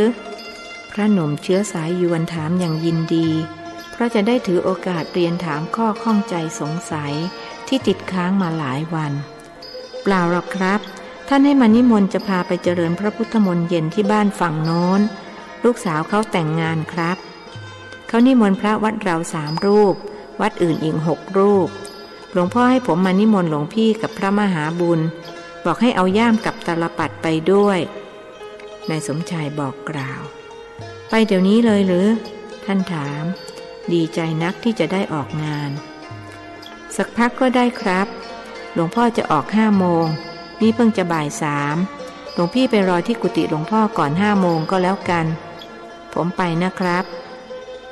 แล้วพระมหาบุญท่านทราบหรือยังทราบแล้วครับผมไปเรียนท่านก่อนจะมาหาหลวงพี่เสร็จธุระนายสมชายจึงเดินกลับไปยังกุฏิท่านพระครูพระบัวเหียวจัดแจงสงน้ำขัดสีชวีวันอย่างพิถีพิถันกว่าทุกวันสงน้ำเสร็จก็จัดการนุ่งห่มอย่างเรียบร้อยรู้สึกตื่นเต้นที่จะได้ออกงานเป็นครั้งแรกของการเป็นบรรพชิตท่านถือตาลปัดและย่ามเดินไปที่กุฏิท่านพระครูนั่งอยู่คนเดียวสัก20 นาทีพระมหาบุญก็มาถึงผู้บวชทีหลังทำความเคารพภิกษุผู้เคยทำหน้าที่เป็นพี่เลี้ยงด้วยการกราบ3 ครั้งมานานแล้วหรือบัวเหียวพระมหาบุญทักขึ้นก่อนสักครู่ใหญ่ๆเห็นจะได้หลวงพี่มาก็ดีแล้วผมอยากจะเรียนถามอะไรสักหน่อยถามมากๆก็ได้ถ้าผมตอบได้ก็จะตอบรับรองว่าไม่ปิดบังอำพรางเลยแม้แต่น้อยเป็นไงปฏิบัติไปถึงไหนแล้วข่าวว่าเป็นคนโปรดของหลวงพ่อใช่ไหมคนจะถามกลับเป็นฝ่ายถูกถามเสียก่อนก็ไม่เชิงหรอกครับท่านเมตตาผมมากกว่าเห็นเป็นคนเซ่อซ่าท่านคงจะสงสาร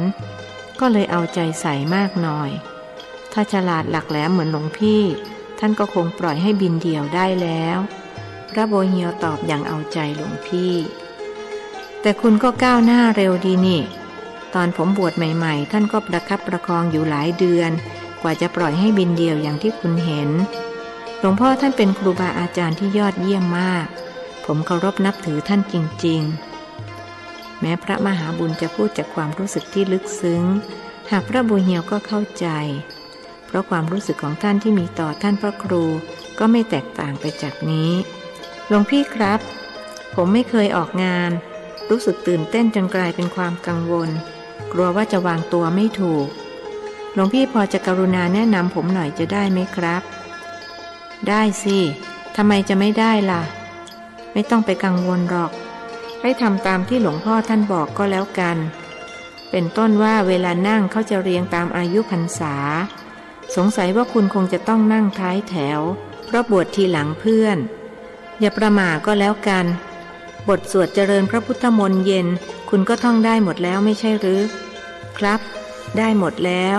แต่ไม่ทราบว่าเวลาสวดจริงๆจะจำผิดจำถูกบ้างหรือเปล่าจำถูกน่ะไม่เป็นไรหรอกแต่จำผิดคงไม่ดีนัก ประเดี๋ยวจะทำให้ขายหน้าพระวัดเราเอาอย่างนี้ถ้าตอนไหนไม่แน่ใจก็ให้ออกเสียงเบาๆไม่มีใครเขารู้หรอกเพราะตอนสวดเราจะเอาตาลปัดบังหน้าไว้ผู้แก่พรรษากว่าแนะนำผมก็ไม่รู้เหมือนกันว่าจะประหม่ามากน้อยแค่ไหน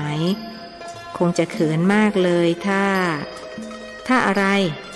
พระมหาบุญซักเพราะฝ่ายนั้นไม่ยอมพูดต่อถ้า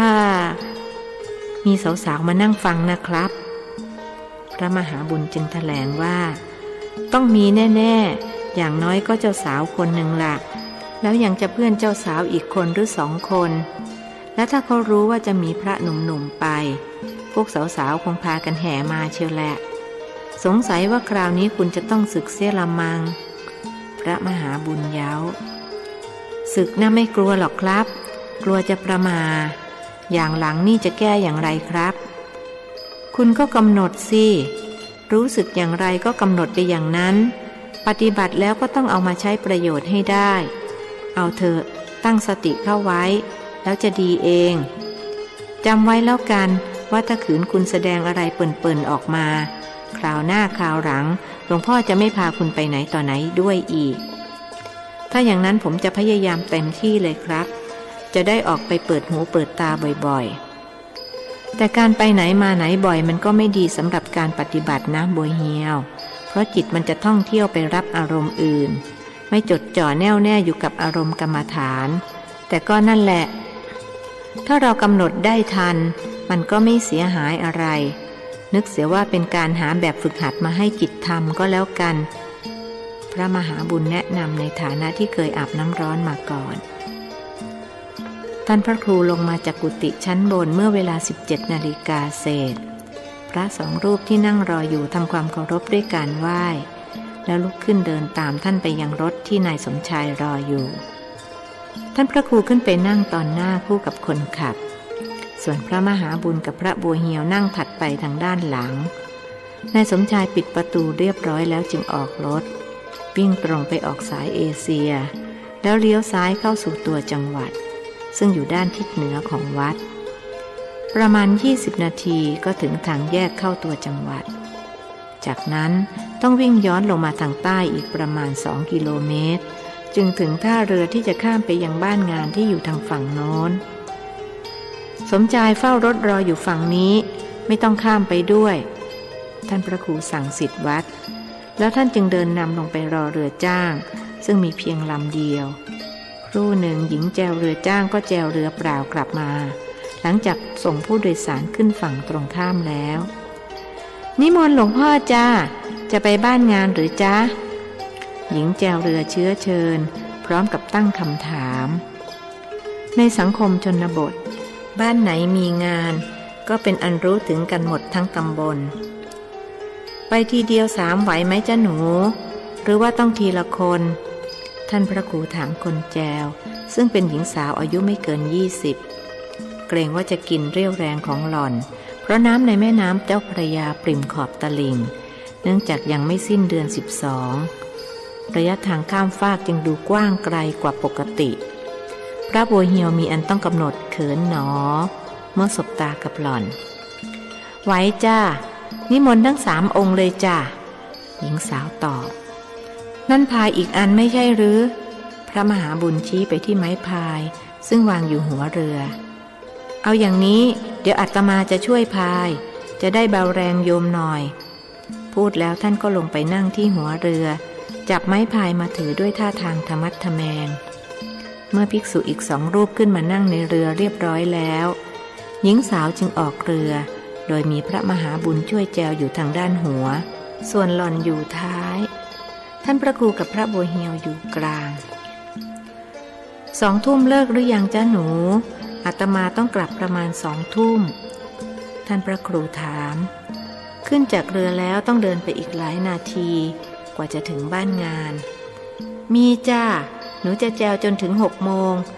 ต่อจากนั้นพ่อเด็กเขาจะมาเปลี่ยนและไปเลิกเอา2 ทุ่มครึ่งหญิงสาวตอบอ้อมีลูกมีผัวแล้วแบบนี้ค่อยหายเขินหน่อยพระบัวเหียวพูดในใจ